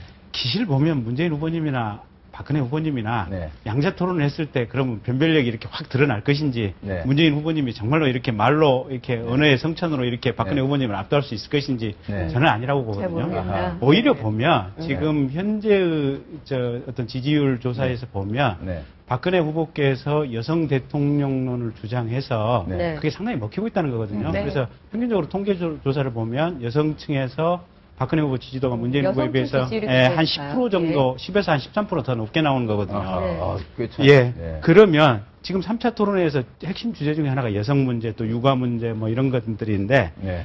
가령 남성인 문재인 후보가 네. 박근혜 후보의 여성성을 가지고 지난번에 황상민 교수처럼 뭐 이렇게 예. 공격을 했다. 예. 그렇게까지는 뭐 그렇게까지는 아니지만 어떤 그건 그런 아니고요. 구도나 그런 느낌이나 그런 패턴의 방향성을 가지고 공격을 했다. 그러면 오히려 더 마이너스가 될 수 있는 요소들이 유권자의 많거든요. 절반인 여성을 공격할 수 그렇죠. 있겠습니까? 네. 그러면 이정희 후보에게 마이너스. 그렇죠. 이정희 후보 예. 입장에서는 아니 나는 물론 변호사긴 하지만 정말로 이렇게 뭐 가사 도우미 뭐 하는 것도 집에서 설거지도 일단 같이 해봤고 정말로 뭐 이렇게 슈퍼마켓에서 일하는 노동자의 역할도 해봤고 나는 속속들이 알고 있다. 근데 당신은 대통령의 아버지를 둔 뭐 어떤 뭐 이렇게 공주로서 네. 평생을 이런 대립각을 말하는 게 이정희 후보가 얘기하는 건 참 자연스럽고 그런 측면에서 공격을 하는 네. 것은 되거든요. 그래서 네. 절차적으로 둘이 보면 양자 토론의 어떤 기회를 만들어준다는 것은 정말로 어떻게 보면 훌륭한 아이디어일 수는 있는데 네. 그 내용에 들어가 보면 기실 두 분이 별 변별력이 없고 네. 그다음에 이 토론하는 과정에서 실제로 문재인 후보가 얻을 것도 없을 것이다. 네. 그래서 저는 그렇게 보고 있습니다. 그러면 있나요? 난 그러면 있는 것 같은데. 뭐 2차 때 하고 예. 1, 2차 때 하고 비슷하게 3차 토론도 이어질 것이다. 먼저 그렇게 변호사님 말씀 조금만 네. 제가 죄송하지만 한 네. 1분만 30초만 말씀드리면 네. 그러니까 변별력이 없다고 말씀하셨는데 그거는 그러니까 이정희 후보가 이제 워낙 있음으로 해서 이 둘의 변별력이 좀 없어 보였던 측면이 있고 네. 둘이 붙으면 분명히 좀 변별력 생긴다고 생길 보거든요. 것이다. 특히나 지난 2차 토론 때 보면 네. 뭐 경제 분야 얘기할 때도 그렇고 이제 특히 이제 복지 분야 의료 복지 관련 얘기를 할 때 저는 문재인 후보가 꽤 순발력도 있다고 봤어요. 그러니까 네. 4대 그 중증 질환 뭐 얘기를 하니까 네. 간은 셀프냐, 간 어떻게 할 거냐 이제 이런 얘기를 하시잖아요. 네. 그런 게 이제 토론에서 바로바로 상대방의 의견에 맞받아치는 얘기들을 하시잖아요. 근데 예. 박근혜 후보 같은 경우는 지난 그 2차 토론 때도 보면 상대방의 의견에 뭔가 이렇게 반박을 한다거나 이런 논리를 편다기보다는 준비했던 대답 이외에는 그렇게 썩 잘했다고 보기 좀 어려운 면이 있거든요. 토론 내용보다는 그 오히려 기법에 있어서 네. 스킬에 있어서 2차 토론에서는 박근혜 후보도 네. 그 대응에 있어서 좀 바뀌었습니다. 네. 바뀐 약간 부분이 공격적으로 나왔죠. 굉장히 뭐 스무고개 하십니까? 공격적으로. 이런 네. 식으로. 그건 그러니까 준비해온 이른바 이제 준비된 건데 이제 상대방의 1차 토론회에서 갖고 있는 그 나름대로 상대의 경향성이라든지 이런 것들을 충분히 이제 파악을 해서 대응을 했기 때문에 저는 그 이정희 후보가 예를 들어서 1차 때와 비슷한 방식으로 충분하게 그 의미를 부여하지 못할 것이다. 그런 네. 상황에서 그런 측면에서는 오히려 이제 아까 그런 식의 아름다운 양보를 통해서 안 나오진 않겠지만 아마 네. 3차 토론에서 이정희 후보는 어떤 그런 박근혜 후보와의 대립각이라고 하는 걸 통해서 뭔가를 해결하기보다는 네. 대체로는 그냥 정책 2차와 비슷하게 음흠. 그러면서 동시에 이제 문재인 후보가 실제로 충분하게 자기 각을 세울 수 있도록 네. 도와주는 네. 그런 것들을 굳이 빠지지 않아도 네. 그런 구도는 3자에서도 가능한데 네. 근데 문제는 유권자들 입장에서 네. 보면 네. 오히려 그 할당되는 시간이나 뭐 내용적 그 숙고의 시간이나 이런 네. 것들이 양자가 같이 서게 되면 네. 더 확실하게 느낄 수 있기 때문에 아하. 그런 부분이 좀 더 도움이 되지 않을까라는 예. 거죠. 판단에. 알겠습니다. 예. 뭐 말씀이 나왔으니까 그런데 한번 저도 한번 여쭤보겠습니다. 앞에 네. 한번 여쭤본 적이 있는데 이정희 후보가 TV 토론에서도 그렇지만 아무튼 그 사퇴 여부도 네, 중요한 변수 중에 하나고 또 궁금해하는 사람들이 많습니다. 이 세 분이 보시기에 사퇴를 할 것, 뭐, 어쨌든 OX로 사퇴를 할 것 같습니까? 안 할 것 같습니까? 손으로 하면 되나요? OX 해볼까요? 한번? 예. 네. 사퇴 안 한다. 할 것 같습니까? 안 한다. 안 네. 한다, 안 한다? 한다. 변호사님은요? 한다. 한다? 아, 그러면 한다는 분께 한번 여쭤볼게요. 예. 하면은, TV 토론에는 나오신다고 하셨으니까, 도중에 끝나고, 언제쯤? TV 토론을 다 끝나고, 나는 이제 사퇴합니다. 이렇게 할까요? 아니면은, 뭐, 아까 말씀하신 대로 전에 사퇴하고 양자 구도를 만들어 줄까요? 아니면 TV 토론이 완전히 끝나고 다음 날쯤, 사퇴를 합니다. 이렇게 이야기를 할까요? 글쎄, 저는, 그러니까 오늘 여기 프로그램 때 우리 정영진 선생님 얘기 듣기 전까지는 네. 네. 당연히, 그러니까 제 머릿속에 이제 상상입니다. 네네. 예, 소설인데, 상상인데, TV 토론 끝까지 마치고, 네. 마지막 순간에 후보들 아하. 한마디 하십시오라고 얘기를 할 때, 네. TV 토론 마지막에? 마지막 순간에, 마지막 순간에. 이러이러한 이유로 해서 나는 박근혜 후보가 대통령이 되어서는 안 됩니다. 네. 그리고 우리 당에 대한 비난 뭐 이런 것도 잘 알고 있습니다. 네. 그리고 내가 문재인 후보를 공개적으로 지지했을 때 여기에 대한 역효과가 있다는 것도 알고 있습니다. 네. 근데 그럼에도 불구하고 이 박빙의 상황에서 내가 사퇴하는 것이 조금 더 어떤 지금 현재의 네. 정권을 바꾸는데 유리할 거라고 생각되기 때문에 네. 문재인 후보는 지지하지 않고 아무런 조건 없이 사퇴하겠습니다. 저는 TV토론 마지막에 그 얘기를 하고 아, 사퇴할 것이다라고 예상을 그래, 했는데 말미를 걸고. 예. 글을 써네요. 네, 그렇게 생각을 했는데 우리 정 선생님 얘기를 듣고 나니까 사퇴를, 예.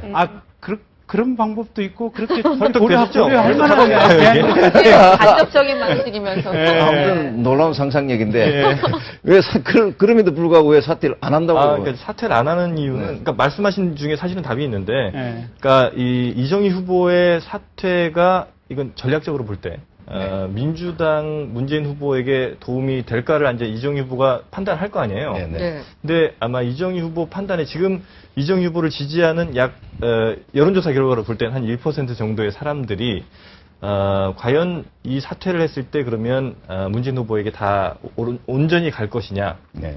그렇지 않을 가능성이 크다고 저는 이제 보고 사퇴를 이정희 해도 후보도 그렇게 판단을 할 거라고 봐요. 사퇴를 해도 반드시 도움되는 것은 그 아니다. 통진당 사태를 겪으면서도 지금까지 이정희 후보를 지지해온 분들은 그중에 네. 상당수는 아마 이정희 후보가 사퇴를 하더라도 우리의 네. 뜻을 분명히 알리겠다라고 하면서 이정희 후보의 옆에 도장을 찍을 가능성이 크고 혹은 이정희 후보가 사퇴하지 않더라도 만약에 이번 정권 교체가 중요하다고 생각하는 그 1% 중에 또 몇 퍼센트의 지지자들은 아마 이정희 후보가 사퇴하지 않더라도 이번은 좀 힘드니 다음에 지지를 하겠소라고 하면서 이번에는 정권 교체를 위해 문재인 후보를 찍을 거예요. 그렇게 네. 본다면 이정희 후보의 사퇴가 결코 문재인 후보에게 도움이 되지 않는다. 특히나 그 아까 말씀하신 조금은 안 좋은 영향이라고 할 만한 것이 그러니까 네.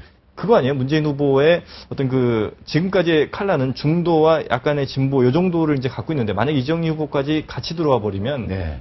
이 넓어진 스펙트럼에서 이제 중도에 있는 계신 분들이 조금은 이게 아닌가 이런 생각을 하실 수 있다는 거죠. 그렇기 때문에 이정희 후보가 사퇴를 안 하는 편이 저는 맞고 안 할 거라고 생각은 해요. 안 하는 게 제 도움이 해석도 된다. 비슷해요.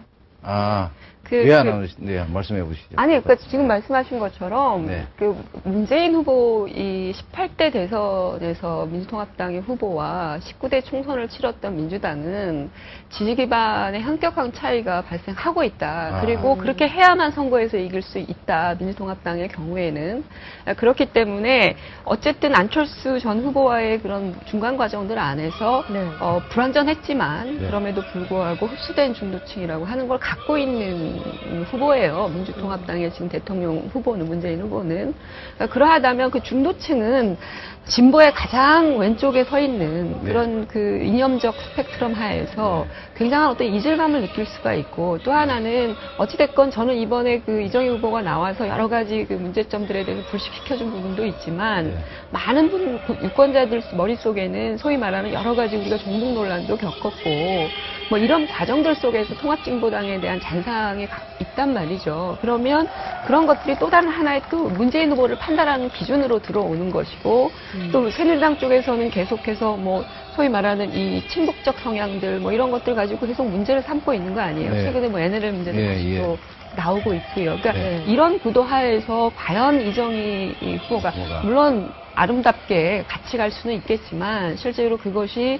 공학적으로 도움이 되냐 하면 네. 공학적으로 도움이 안 될 것이다라는 사퇴 것이고 한들 도움이 안 될 것이다.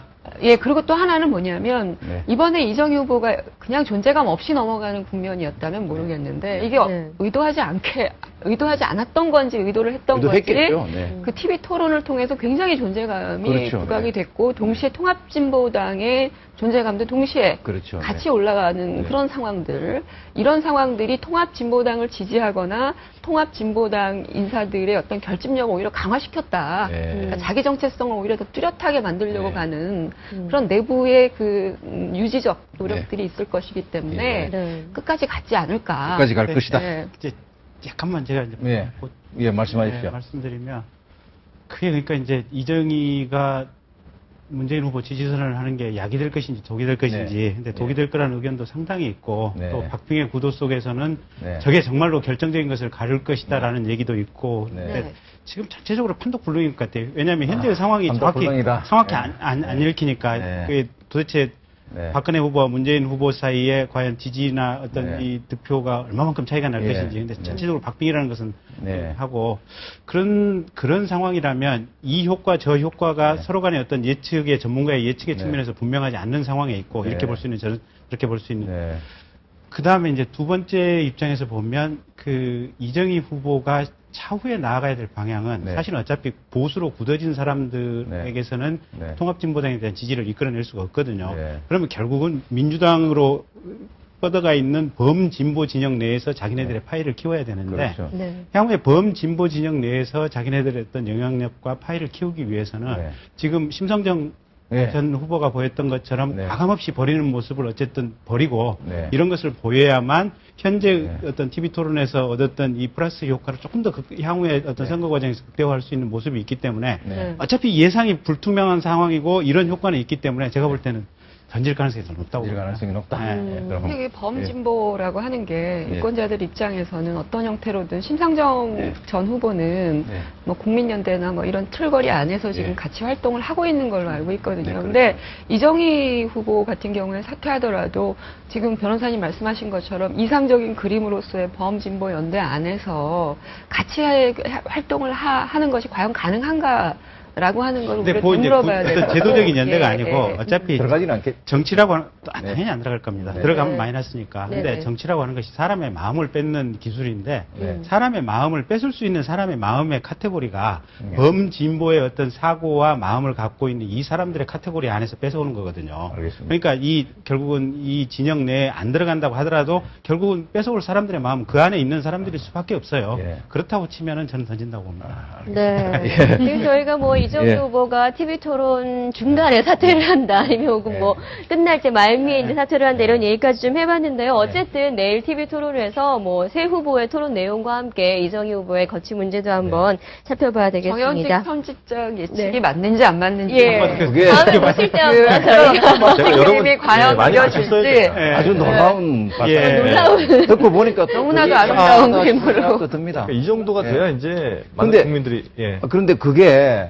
선거법상 가능한가요? 그게? 전혀 문제 없습니다. 문제 아니 없습니까? 근데 이렇게 세 분이 토론하기로 모였다가 만약에 정영진 편집장님 말씀하신 것처럼 바로 뭐 사퇴를 하시면 남은 두 분이 토론을 하는 겁니까? 그래야죠. 본인이 예. 거부한 거로 네. 봐야겠고. 물론 이제 그 상황에서 본인이 뭐 참여하는. 이정희 후보가 토론 거부하고 나갔으니까 네. 박근혜 후보도 나도 그러면 거부하고 나가겠다고 하면 뭐 또 어쩔 수 없는 문제죠. 네. 근데 이제 그런 차원에서 본다면 국민들 입장에서 보면 예. 스스로 토론 능력 없음을 만천하에 자백하는 거하고 똑같으니까 그러기는 어려우시겠죠. 그런데 그 프로그램이 네. 무슨 동네 그렇죠. 술자리도 아니고 네. 이야기하다가 네. 아 이거 나는 이래서 둘이 이야기해봐라 나는 나가겠다 네, 그것 이렇게 때문에. 이야기하는 근데 이제 게 이정희 후보 스탠스가 네. 박근혜 후보를 떨어뜨리기 위해서 이 선거에 출마했다는 것이 이정희 후보의 스탠스니까 네. 떨어뜨리기 위해서는 무슨 폭탄을 못 쓰겠습니까?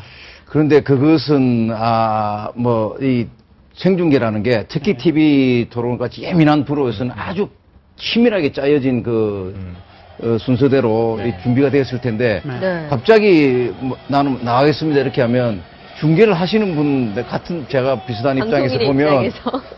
소위 말하는 멘탈 붕괴 거의 멘붕이 될 것 같아요. 근데 이제 시간이 네. 토론 시간이 많이 남아버리니까 네. 결국은 두 분 사이에 진짜 머릿속에 그렇죠. 이 아는 뇌세포 안에 얼마만큼 것이 많은 나오는 것이 거죠. 그거를 들어있는지가 이정희 후보가 정말로 노리지 적나라하게 드러날 수가 오히려 없는 유권자 상황이 입장에서 좀더 그렇죠. 검증해 볼 그 수 점을 있는. 바로 이정희 후보가 노릴 수 있다는 거예요. 그러니까 박근혜 후보의 실체, 예, 또 문재인 후보의 진짜 컨텐츠가 뭐가 있느냐, 한번 니네 한번 준비된 대답들 말고 한번 진짜 토론 한번 붙어봐라라고 하면 아마 국민들이 선택을 하시기 훨씬 더 명확해지지 않을까. 뭐 박근혜 후보나 문재인 후보나 3분의 1씩은 준비해왔겠지만 네. 남은 3분의 1 전혀 준비 안 된 걸 가지고 치고받고 해야 되니까 한번 지켜보죠. 네, 아주 흥미로운 예측입니다. 예. 네, 지금 저희 재밌는 얘기 나누고 있었는데요. 지금 화면에 보시면 이 시각 광화문 광장 모습 보이고 있습니다. 문재인 후보가 아직 나오지 않은 것 같은데요. 저희가 문재인 후보의 연설이 시작이 되면 현장 연결해서 내용 좀 전달을 해드리도록 예. 하겠습니다. 노란 깃발도 보이고 그렇네요. 네. 계속 지금 뭐 프로그램은 진행이 되고 있는 네. 거죠. 예, 예, 후보 연설만 예, 지금 아직 있는 것 안 같아요. 메인 이벤트가 진행되기 전에 예. 사조 연설도 하고 뭐 그런 네. 모양입니다. 계속 구호도 네, 손도 흔들고 단상에서 하는 거 계속 보니까. 누군가 연설을 하시더라고요. 예, 지지자들께서. 알겠습니다. 예. 그러면 다른 등장하시면 문 후보가 등장하시면 네. 연결하도록 연결하도록 하고요. 하고요. 그 전에 뭐 지지 연설도 하시는데 또 궁금한 것 중에 하나가 안철수 후보가 왜 TV 찬조 연설을 안 하나?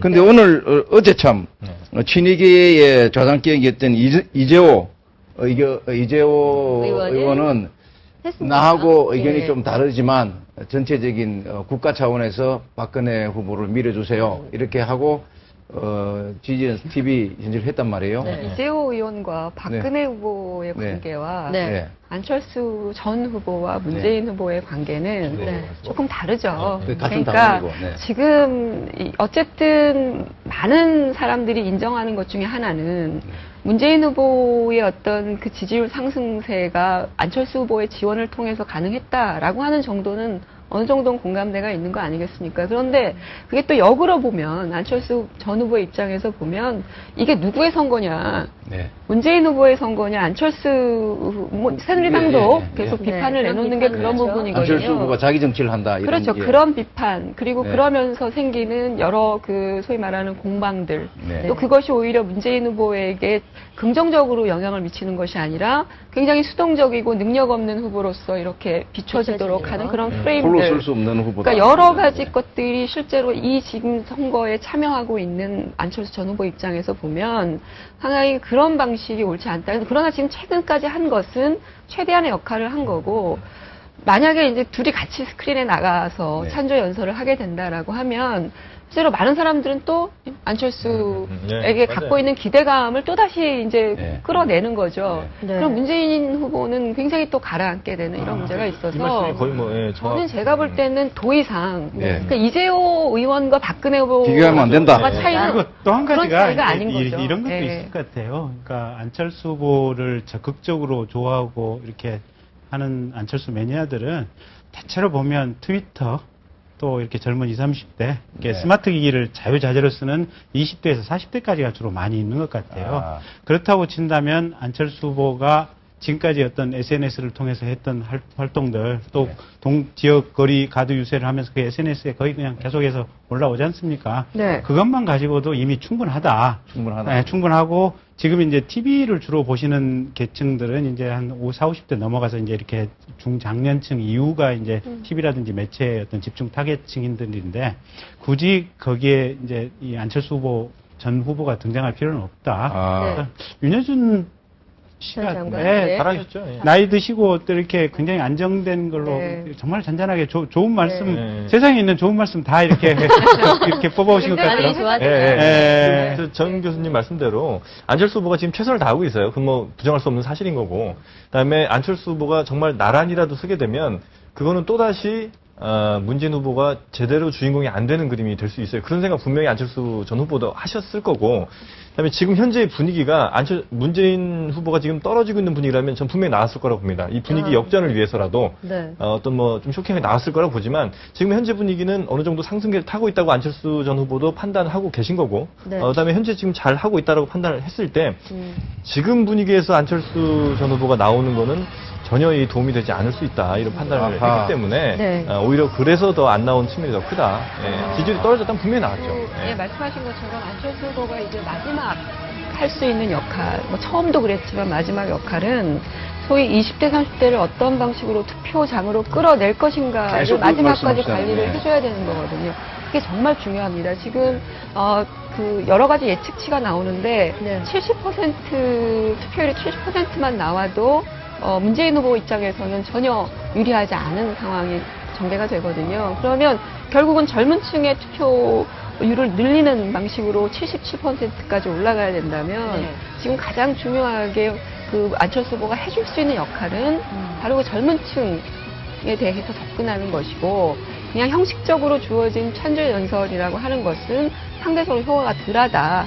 그러니까 그런 측면에서 좀 전략적으로 도움이 되는 것에 대한 관심이 그러면 있습니다. 사실은. 안철수 네. 후보가 문재인 후보를 도와주기 위해서 찬조 연설을 안 한다. 그렇죠. 그렇죠. 그러니까 예. 내용도 어떻게 얘기를 해서 뭐 문재인 후보를 정말로 지지하잖아요. 네. 네. 정말로 예를 들면 문재인 후보를 계속 거론하면서 예전에 윤여준 혹은 뭐 이은미 씨가 했던 것처럼 만약에 그렇게 하면 네. 안철수 전 후보를 지지했던 분들은 아마 더 상처받을 수 있어요. 네. 내가 지지했던 분이 상처받죠. 이렇게 가나. 혹은 그리고 이제 만약에 그 지지를 안 하고 그냥 새정치 이야기하고 투표 많이 하세요라고 얘기하면 새누리당으로부터 공격 엄청나게 받을 겁니다. 또 네. 자기 정치한다. 문재인 후보랑 진짜로 합친 거 아니다. 이런 얘기를 공격을 받을 거란 말이죠. 그래서 내용적으로도 힘들고 형식적으로도 힘들기 때문에 안철수 후보가 지금 그래서 안 나오고 있다. 네. 이렇게 근데 봐야 안철수 후보가 문재인 후보 찍어주세요 이렇게 말하면 네. 오히려 예격권합니까? 아끼면 그럴 수 주는 있죠. 게 그런 거 아닙니까? 그러니까 왜냐하면요, 네. 그 안철수 후보가 가졌었던 지지층을 한번 생각해 보십시오. 그 여러 가지 측면에서 보면 이 문재인 후보를 지지해야 되는 이유가 민주통합당을 지지해서 지지해야 되는 것이 아니라 네. 안철수 후보가 계속해서 전 후보가 얘기했던 거는 정권 교체를 위한 내용이었거든요. 그러니까 그런 방식으로 자신의 어떤 민주통합당을 지지하지 않는 안철수 후보의 지지자, 그러나 정권 교체에는 동의하고 있는 네. 뭐 이런 지지층을 결집시켜야 되는 거 아니겠습니까? 예. 그러니까 그런 측면에서 보면 예. 문재인 후보를 나는 지지한다, 민주당과 함께 가고 있다 이런 적극적 선언이 예. 그 층에게는 도움이 안 되고 그 층을 만약에 문재인 후보가 이루면 네. 실제로 선거에서 승리할 가능성이 없는 것이죠. 그렇습니다. 네, 그게 그러니까 아주 안철수 후보 애매한 지지층도 궁합입니다. 네. 조금 이제 종류가 여러 그러니까 우리 가지로 카스테라 뭐 구성이 노란색 되기 카스테라 뭐 네. 파란색 이 색깔이 있는 것처럼 약간씩 달라요. 근데 네. 전체적으로 보면 이제 문재인 후보 지지를 적극적으로 선언해 주기를 바라는 층이 상당 정도 있지만 네. 근데 그럼에도 불구하고 안철수 후보가 문재인 후보를 적극적으로 지지한다고 TV 연설을 하고 이렇게 말씀을 하면 네. 아씨 나는 오로지 그냥 안철수밖에 없는데 하면서 마음에 상처를 입는 일군의 조그마한 파이들이 있어요. 근데 이 조그마한 파이들이 지금은 이게 선거가 워낙 미세한 박빙 선거이기 때문에 그분들의 마음이 넘어가면 안 돼요. 그리고 또 그분들이 어쨌든 또 주변 사람들에게 이번에 정권 교체의 필요성을 역설하고 그 어떤 거기에 대한 에너지를 줘야 되는 것이기 때문에 그래서 이게 참 높은 자리에 올라가고 영향력이 커지면 커질수록 정말로 말 한마디 조심조심해서 가려서 할 수밖에 없는 상황입니다. 그러니까 지금 선거가 실제로 지금 민주당의 선거 전략의 어떤 움직임들을 보면 네. 단일화 과정에서는 굉장히 민주당적으로 이 단일화 네. 여러 가지 과정들을 네. 준비해서 움직였고요. 물론 네. 거기에서 여러 가지 문제점도 있었지만 지금 선거 국면에 와서는 민주당 프레임을 그렇게 많이 내놓지 않아요. 네. 그 자체는 그래서 뭐 국민연대, 국민정당 이런 키워드를 자꾸 내놓고 있고 새정치개혁 뭐 이런 것들 얘기하고 있고 뭐 포괄적 연대임 계속 얘기를 하는 거거든요. 네. 그러니까 이런 것들이 어찌 보면 바로 그런 변화된 지지층 네. 또 그 안에 또 안철수 전 후보의 네. 지원도 있고 그러니까 이런 방식으로 지금 가고 있기 때문에 네. 그 자체로 안철수 후보가 거기서 명확하게 색깔을 드러내서 민주당의 문재인 후보를 저는 전폭 지지하고 네. 민주당을 지지한 이거는 제가 볼 때는 예. 거의 뭐 그게 안철수의 효과를 생각- 발휘하기 어려워요. 그게 안철수의 생각이군요. 아니요 그렇지 않아요. 안철수의 생각으로 지지자들이 추정을 추론하고 하는 있는 거예요. 추론을 하는 거예요. 안철수 스타일이군요, 그게. 추론하고 있는 네. 바입니다. 알겠습니다. 궁금한 게 안 전 후보가 지금 트위터에다가 요즘에 이제 네거티브랑 흑색 선전이 난무하는 것에 대해서 글을 하나 남겼는데 읽어드리면 뭐 과정이 이렇게 혼탁하면 이겨도 절반의 마음이 돌아선다라는 내용의 글을 올렸다고 하는데요. 그렇죠. 어떤 왜냐하면 의미? 지금 이렇습니다. 시점에, 예. 뭐 정치개혁 과제들 우리 지금 많이 얘기했었잖아요. 그게 지금 박근혜 후보하고 문재인 후보하고 정치개혁 과제가요. 80%가 동일해요. 네. 소위 말하는 기득권 내려놓는 방식으로. 그리고 새롭게 바뀌는 정치를 약속해주는. 네. 근데 만약에 이게 지금 네거티브로 해서 박근혜 후보가 이겼다 또는 문재인 후보가 이겼다. 그러면 어찌됐건 간에 이분들은 새로운 모습을 1년 동안 보여줘야 되는데 똑같은 그 문제를 갖고 계속 그 문제가 온전된 상태에 있어서 한다? 이건 이제 더 이상 유권자들이 용납이 안 되는 부분이죠. 왜냐하면 자신들이 약속해 놓은 바가 있기 때문에 그런 측면에서 보면 어떤 방식으로든 이 과정에서 자기가 바뀌는 모습을 보여줘야 되고 그걸 통해서 정권을 잡고 난 이후에도 그런 개혁 과제들을 같이 연동해서 가야만 안정적인 국정 관리가 가능하다라는 잘 알겠습니다. 네. 이야기를 조금 더 이어가기로 하고요. 네. 강원 광장에 지금 문재인 후보가 등장했으니까 현장 연결해 보겠습니다. 사람들 앞에서 이렇게 말을 하게 되는 것 같습니다. 여러분 고맙습니다.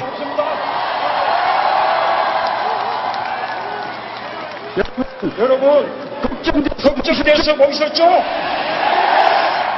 이번에 정권 교체 안 되면 어떻게 할까? 우리가 나서야겠다. 이런 간지러운 마음으로 그런 절박한 마음으로 이 자리에 함께 하신 것이라고 생각합니다. 맞습니까?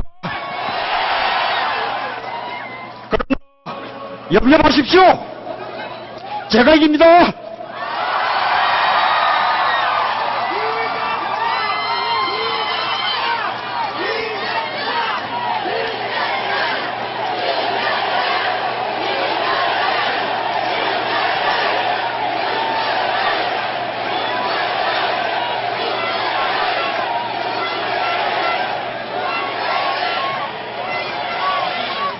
대세가 이미 기울지 않았습니까?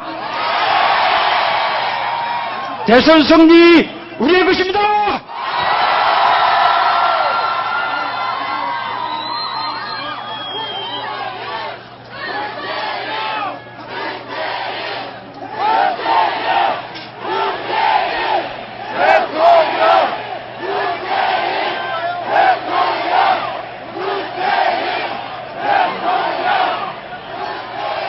고맙습니다. 제가 어제 종일 빗속에서 소리를 질렀더니 목이 많이 상했는데요. 죄송스럽습니다. 여러분, 아까 네 분 이야기 잘 들으셨죠? 어떻습니까? 이 이야기들이 이제는 지나간 과거의 이야기입니까? 지금도 계속되고 있는 현재의 이야기죠. 앞으로는 어떻습니까? 이번 대선에서 우리 국민들이 어떤 선택을 하느냐가 결정하는 거죠. 제2의 용산, 제2의 상용, 제2의 언론인 수란 시대가 계속 이어지는 정부냐? 이제는 우리가 모두 치유하고 다시는 그런 일들이 생기지 않게 하는 정부냐? 저는 한마디로 압축할 수 있다고 생각합니다. 재벌, 대기업, 자본들의 이익을 우선하는 정부냐? 중산층 서민들을 먼저 생각하는 정부냐? 여러분, 부산정부입니까? 서민정부입니까? 또 있죠? 권력이 국민 위에 있는 정부냐? 국민을 권력 위에 모시는 정부냐? 권력이 위입니까? 국민이 위입니까?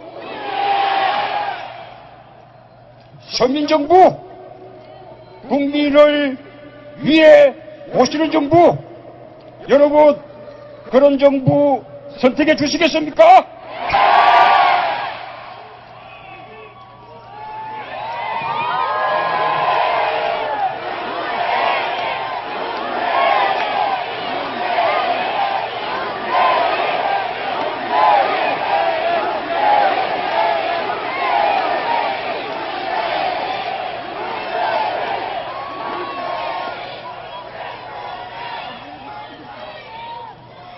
고맙습니다. 고맙습니다. 제가 지금 청와대에 있는 대통령 집무실을 여기 광화문 정부 종합청사로 옮기겠다. 그래서 청와대 대통령 시대를 끝내고 광화문 대통령 시대를 열겠다. 그렇게 공약한 거 들으셨습니까? 여러분 지지하십니까? 혹시 돈이 많이 들지 않을까 걱정하실 필요 없습니다. 2013년이면 여기 종합청사에 들어있는 많은 부처들이 세종시로 이전하거든요. 사무실 리모델링만 하면 됩니다.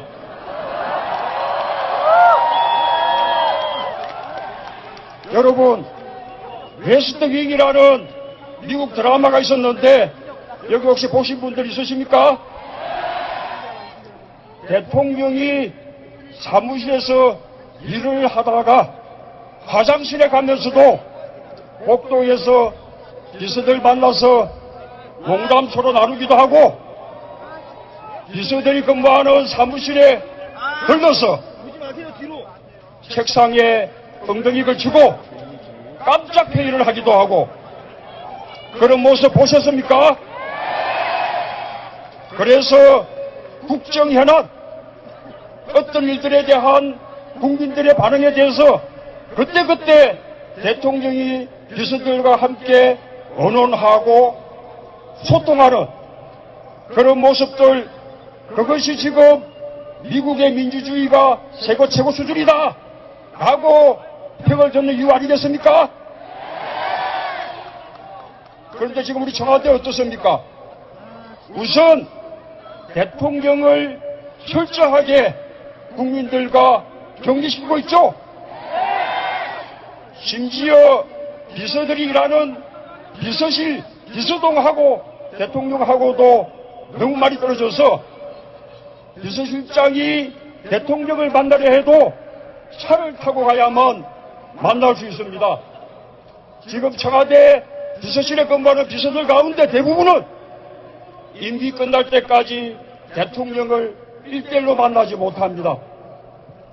여러분, 이런 시대, 과거 군부 독재, 군의주의, 국민 위에 군임하는 권력의 상징인 청와대 대통령 시대 끝내고 국민 속에 있는 광화문 대통령 시대 제가 열겠습니다.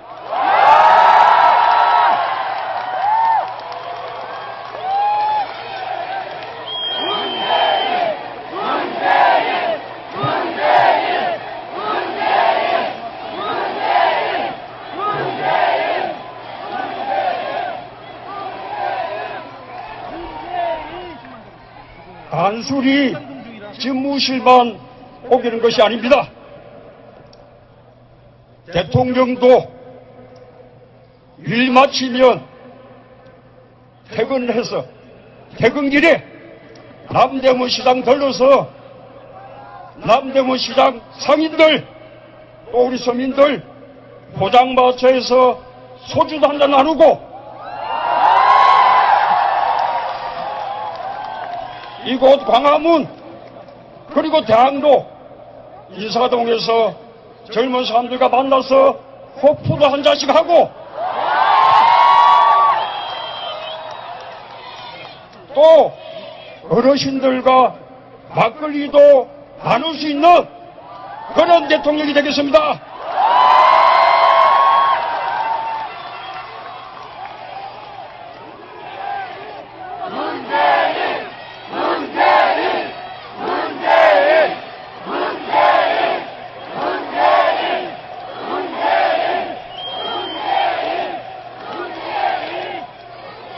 고맙습니다.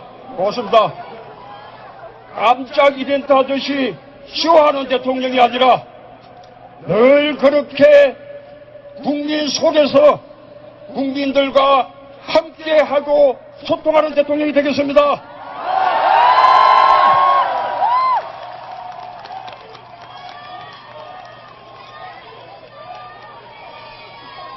자, 그런 대통령, 그런 정부에서 상용자동차의 눈물, 용산 참사의 눈물,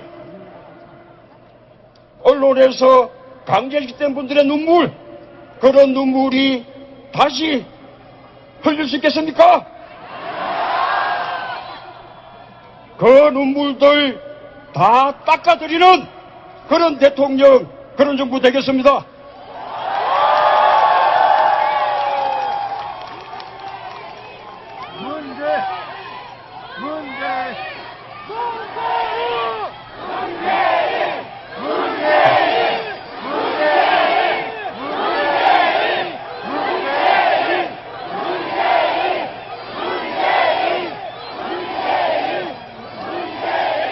자, 여러분, 다 우리가 꿈꿔왔던 그런 그 대통령, 그런 정부 아닙니까? 자, 그런 대통령, 그런 정부, 우리 국민들께서 또 서울 시민들께서 만들어 주시겠습니까? 어떻게 만들어 주시겠습니까? 투표해 주시겠습니까?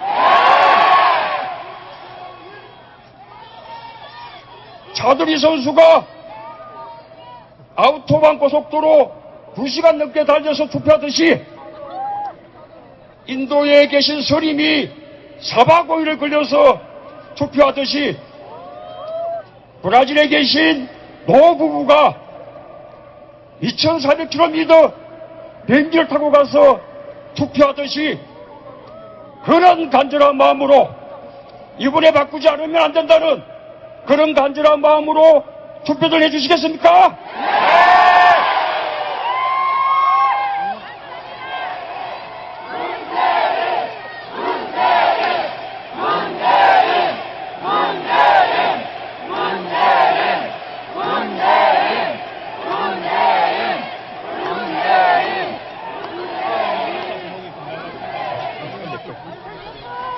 여러분, 자, 이제 마치겠습니다. 대선 승리 우리의 것입니다. 문재인 대통령, 문재인 대통령. 네, 광화문 현장에서 이 시각 현재 진행되고 있는 문재인 후보의 유세 현장 연결해서 전해드렸습니다. 분위기가 뜨겁군요. 네, 그렇네요. 예, 저희가 지금 세 분 모시고 오늘 뭐 여러 가지 말씀 나눠봤는데 시간이 아쉬워서 예, 여기서 이제 정리를 좀 해야 될 것 같고요. 네. 말씀하신 대로 내일의 TV 토론 한번 네. 기대를 하면서 네. 지켜보도록 하겠습니다. 네, 오늘 말씀 감사합니다. 알겠습니다. 감사합니다. 감사합니다. 예. 고맙습니다. 네.